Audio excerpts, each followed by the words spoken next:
Nah, kemudian kita lihat apa tantangan dalam implementasi manajemen data ini. Jadi yang pertama, kita harus memastikan dari sisi tata kelola datanya itu harus baik. Dari sisi kebijakan, kemudian prosedur, dan juga beberapa peraturan-peraturan yang menyertainya. Kemudian yang berikutnya adalah terkait dengan data arsitektur. Ini yang memastikan dari sisi data itu bisa disimpan sesuai dengan apa yang sudah direncanakan ataupun sudah didesain. Kemudian yang berikutnya adalah kaitan dengan data security. Nah, ini sangat penting tadi, bahwa kita bicara soal data-data yang disimpan, itu adalah data-data mungkin data nasabah kita, data customer kita, sehingga kita harus memastikan bahwa data itu bisa disimpan dengan baik dan aman. Kemudian yang berikutnya adalah kaitan dengan master data management.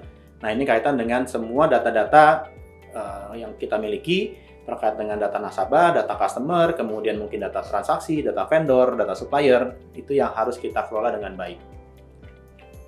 Nah, berikutnya adalah mengenai framework untuk data governance dan data management ini.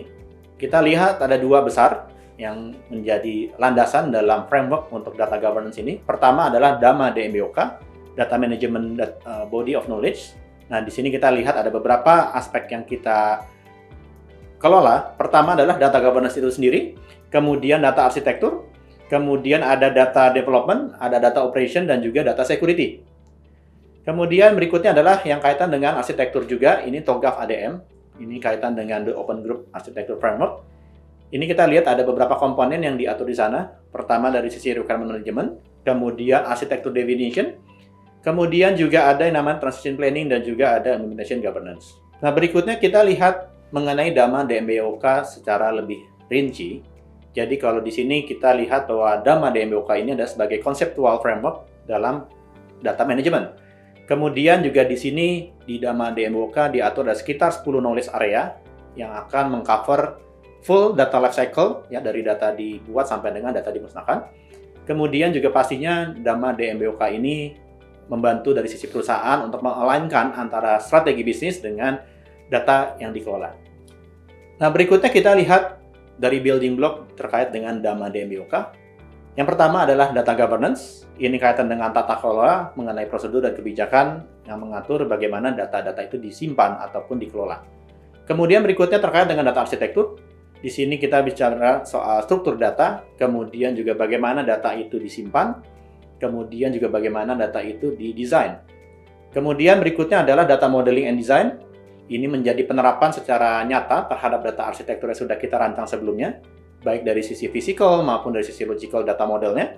Kemudian berikutnya data storage and operation. Nah, ini dilakukan dalam konteks penyimpanan data secara sistem dengan teknologi-teknologi yang memang nanti disesuaikan dengan kebutuhan perusahaan. Kemudian juga data security. Ini kaitan dengan bagaimana data itu disimpan sesuai dengan standar keamanan yang berlaku, misalnya dengan encryption, kemudian juga memastikan data ini diakses oleh orang yang berhak. Itu masuk ke dalam aspeknya data security. Dan terakhir adalah terkait dengan data integration and interoperability. Ini bagaimana data itu bisa diintegrasikan dengan sistem yang lain ataupun dipertukarkan antar sistem ataupun antar aplikasi. Nah, berikutnya kita lihat secara rinci mengenai data governance. Tadi kita bicara mengenai tata kelola data itu sendiri. Di data governance ini kita lihat ada beberapa aspek. Pertama adalah governance board. Jadi adalah dewan yang bertanggung jawab terhadap pengelolaan data. Kemudian juga ada policy. Ini adalah kebijakan-kebijakan yang mengatur bagaimana data itu dikelola. Kemudian juga ada roles. Di sini memastikan bahwa data-data itu sudah jelas siapa yang memiliki ownership-nya, kemudian siapa yang mengelola, dan siapa juga yang bertanggung jawab terhadap keseluruhannya. Di mana proses-proses ini merupakan implementasi real dari prosedur ataupun kebijakan yang tadi sudah diatur di dalam tata kelola. Oke, berikutnya kalau kita lihat secara data governance, ada 4 poin besar mengenai overview dari data governance itu sendiri. Jadi pasti setiap data governance yang nanti disusun itu harus menjelaskan secara rinci mengenai prosedur atau kebijakan yang diatur di dalamnya. Kemudian juga kita melihat dari sisi framework yang digunakan, karena di sini kita memang mengacu kepada DAMA DMBOK, sudah ada beberapa framework yang kita bisa adopsi di sana. Kemudian data governance roles yang memang kita harus definisikan setiap roles yang ada di perusahaan yang memang bertanggung jawab terhadap data tersebut.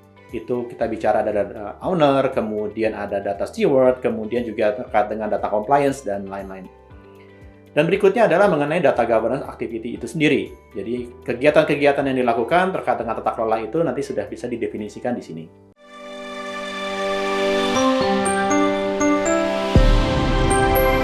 Mitra Tax, your compliance partner.